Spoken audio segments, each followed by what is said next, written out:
रमीज़ राजा साहब ने अपनी एक वीडियो शेयर की है और उस वीडियो में काफ़ी जज्बाती हमें नज़र आए रमीज़ राजा साहब और कुछ उसमें ऐसे अल्फाज भी बोले जो गैर मुनासिब थे, नहीं बोलने चाहिए थे।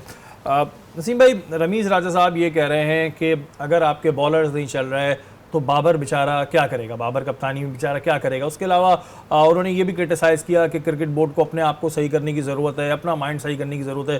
काफ़ी जज्बाती नज़र आया उसमें, कुछ एक गैर मुनासिब अल्फाज भी उन्होंने बोल दिया जो सूट नहीं करता है एटलीस्ट उनके ऊपर। क्या वजह है ये रमीज़ राजा साहब को रह के क्यों ख्याल आ रहा है चीज़ों का?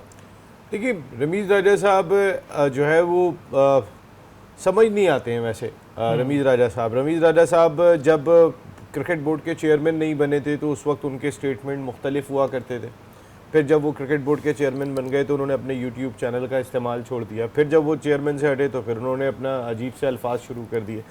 रमीज़ राजा साहब क्या बात कर रहे हैं कि बाबर आजम, रमीज़ राजा साहब बाबर आजम की आप बहुत ज़्यादा दिफा में आए। आप जब चेयरमैन थे आपने बहुत ज़्यादा इख्तियारात दिए हुए थे, लेकिन क्या ये फ़ायदा हुआ? उसका नतीजा क्या निकला? नतीजा ये निकला कि वही लोग जो उसी बंच का प्लेयर था जो आपके दौर में था, कौन सा प्लेयर चेंज हुआ है रमीज़ राजा साहब? चले मुझे ये बताइए, कौन सा प्लेयर चेंज हुआ है जो उस दौर में आपके दौर में प्लेयर थे?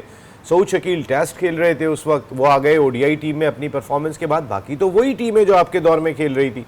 अगर आपके दौर में यही टीम खेल रही थी तो अब तक तो इसको बहुत मजबूत हो जाना चाहिए था। भाई आप कह रहे हैं कि वो लोग हों कि जो क्रिकेट का दर्द रखते हैं उनको चेयरमैन आना चाहिए। तो अगर आप क्रिकेट का दर्द रखते थे तो वो दर्द तो आप कौम झेल रही है जो उस वक्त का आपने दर्द लिया। अच्छा, रमीज़ राजा साहब ये बात करते दिखाई दे रहे हैं और चेयरमैन, और उस पर कह रहे हैं हमने ये देखा है कि चेयरमैन चाहे कोई भी हो पीसीबी का, टीम वही खेलती है जो कप्तान चाह रहा होता है। तो रमीज़ राजा साहब को ये भी सोचना चाहिए कि जो आप बाबर की जितनी साइड ले रहे हैं तो बाबर ही की तो पसंदीदा टीम थी, बाबर ने तो ये सिलेक्शन लिया था, बाबर ने तो मिसबाह हक की और इनकी बातों को भी रिजेक्ट कर दिया था जो उन्होंने बेचारों ने नाम दिए थे।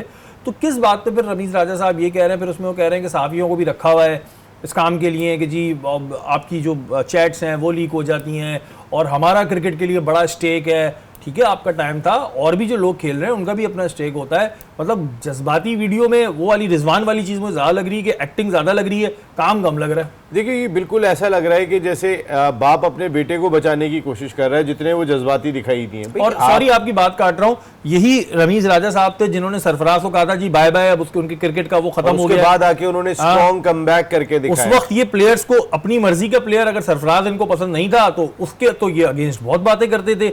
बाबर इनका फेवरेट है तो चाहे वो कितनी गलतियां करके कह रहे हैं जी बाबर को हटाने से कुछ नहीं होगा और ये कुछ नहीं होगा कि कुछ चेंजेस ले आएंगे, तो फिर क्या करें? इसी टीम को छोड़ दें बस। जी के जी, स्टेक Rameez Raja, Babar Azam, thank you so much.